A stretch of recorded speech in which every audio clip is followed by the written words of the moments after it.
6 on your Tuesday. Want to get a check of our pinpoint weather and traffic together. Michelle joining us now with the details of what fell overnight. And you know, it was a tricky forecast. We knew there'd be at least one or two narrow bands of heavy snowfall that would set up somewhere. One of them ended up being right along the south coast. This is where we were leaning towards yesterday. So the highest amounts were along the Rhode Island south coast out to the Cape and the islands.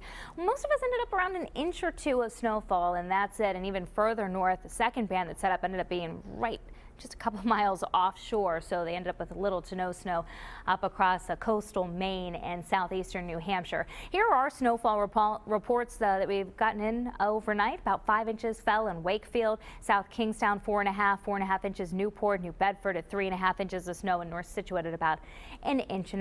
It's easy to clean it off. It's dry. It's a fluffy snow. And I'd say go ahead and get it cleaned up because we're not going to get any melting today.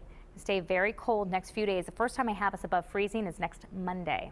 Here's the radar across Rhode Island and southeastern Massachusetts. It's a sweep down Block Island Sound, the Cape. Things have really quieted down this morning in terms of the snowfall, but the winds have been picking up and the cold air moving in. So these viewer pictures sent in.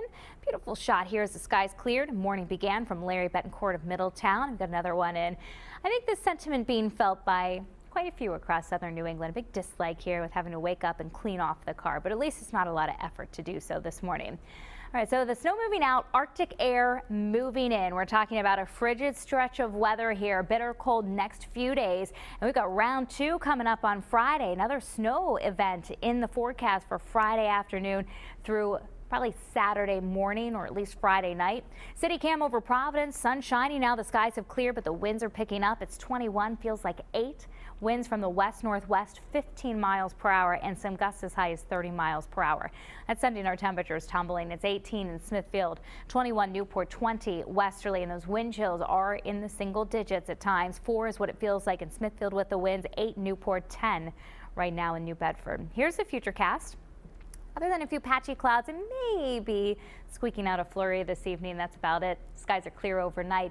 Winds will be diminishing, and that sets us up for the coldest night, if not the coldest night of the season so far. We're talking single digits when you wake up Wednesday morning, and by Wednesday afternoon, we'll still be in the teens. Many areas maybe briefly hitting 20 tomorrow afternoon. 27 for this afternoon. Newport 26 in westerly, 25 degrees in Coventry. Northern Rhode Island temperatures mid-20s. Burrillville, Johnston at 25, cold and windy, and partly to mostly sunny sky. Be blustery in the afternoon in New Bedford and Fall River, only making it up to the mid and upper 20s. Now here are the nighttime lows next 3 nights. So we're down to 8 for a low tonight, 6 tomorrow night, and 9 on Thursday night. Friday, got that snow on the way. Depending on the track, maybe seeing a little bit of mixing with some sleet or even possibly some rain along the coastline. Still a lot of cold air around Friday into the weekend, highs in the upper 20s. Showing signs of maybe a little bit of a thaw by the early part of next week. I have us up to 35 on Monday.